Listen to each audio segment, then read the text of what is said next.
So today we're gonna work on this problem, last factorial digit. The statement says, find the last digit of the factorial of a given non-negative number, comma n. So we're gonna go through this using the UMPIRE method. So the first thing we are gonna do is understand the problem. In this step, we want to make sure what is the input. So input, as an input, we see that we have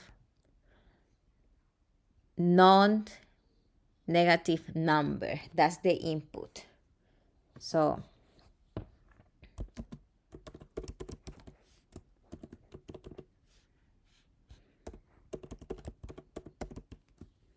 as an output,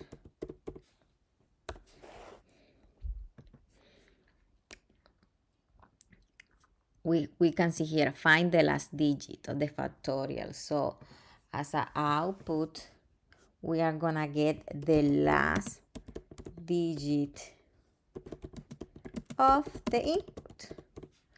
How that sound? That's so simple.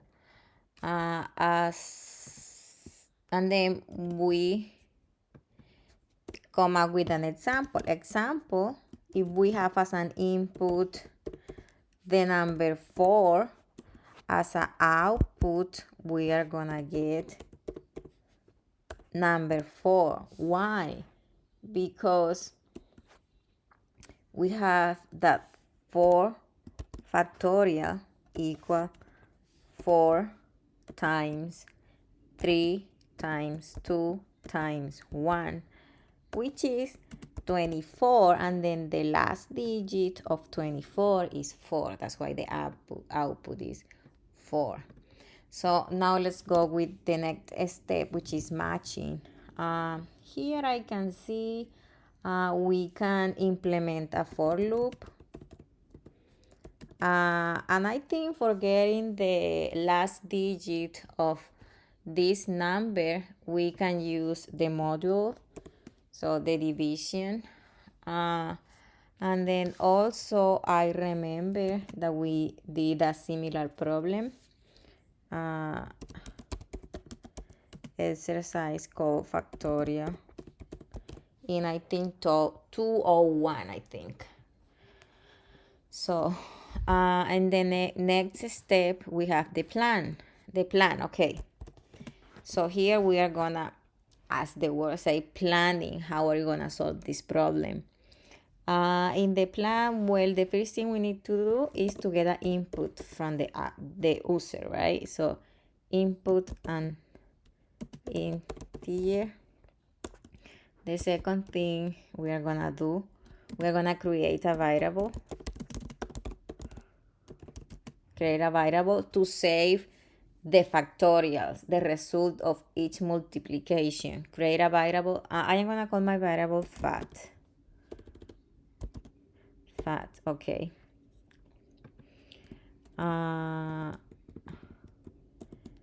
To save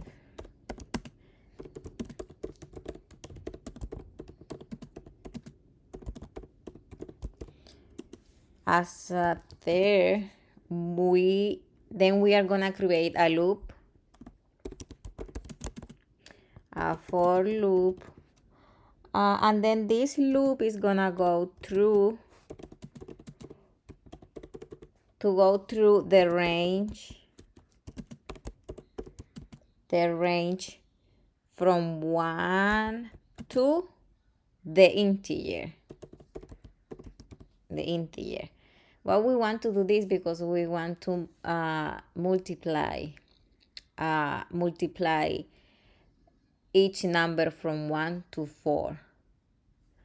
So the next step is, of course, find the factorial, and then the fifth step is we're gonna create a variable called last digit, and then in this variable, we're gonna save the last digit of the result of the factorial. So, and then when we create this variable, then we are gonna assign this result, which is divide uh, divide the variable fat divided with modulus by 10, and then this would give us the last digit of the factorial. So as a sixth step, we use print the variable last digit. So now we're gonna go with the implementation. So in the implementation, let's gonna copy and paste the plan here, and then we are just gonna comment out this way is easier, so you know what you're doing. So input an integer. What we're gonna do, so the integer, let's gonna call the integer number equal int input. So we collect the input from the user here. So we create the variable called fat equal, and then we initialize this to 1 because we are gonna start multiplying, and then we can say 0 because every number that you multiply by 0 is gonna be 0, so it's not gonna increment never the factorial. So we initialize this to 1, and then we create the loop.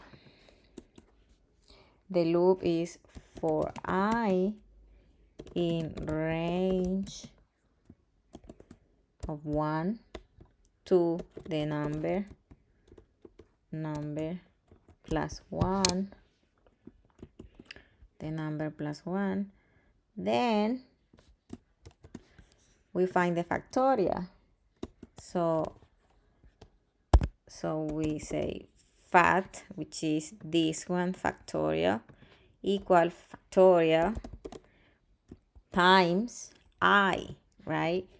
Times is gonna start from 1, and then here is 1, so 1 times 1, and it's going all the way through the number. So now we create a new variable called last digit,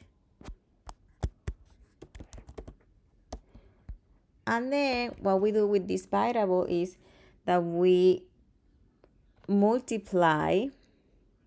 It's gonna put this here because it's at the end of this loop.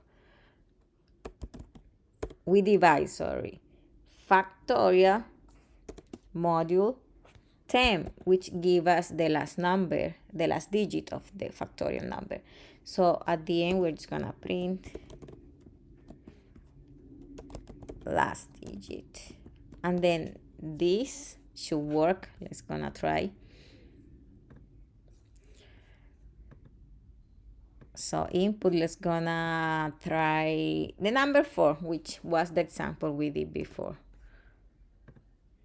So 4, and then it prints 4. Let's gonna try another example. Let's gonna try number 5. Then let's gonna go through the whole process.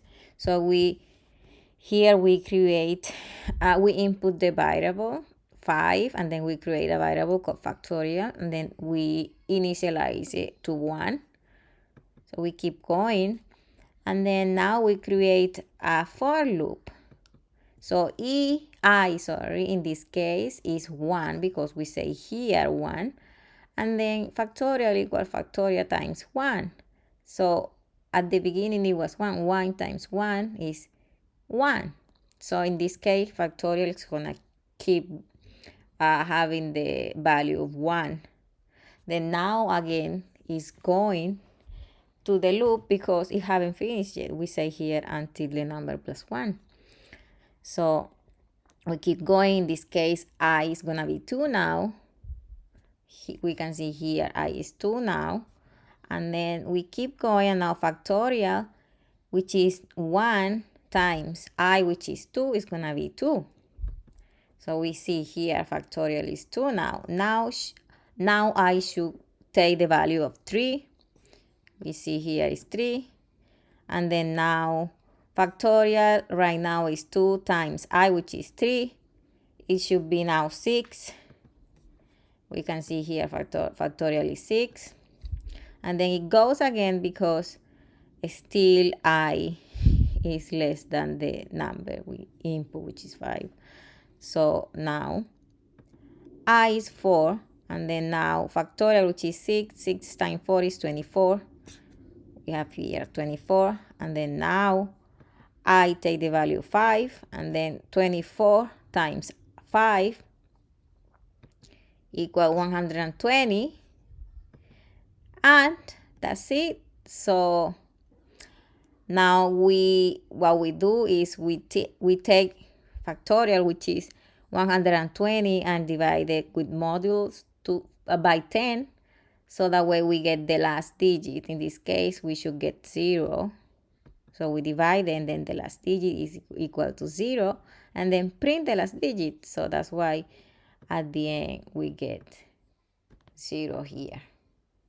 So that's it. I hope this is helpful. See you next time.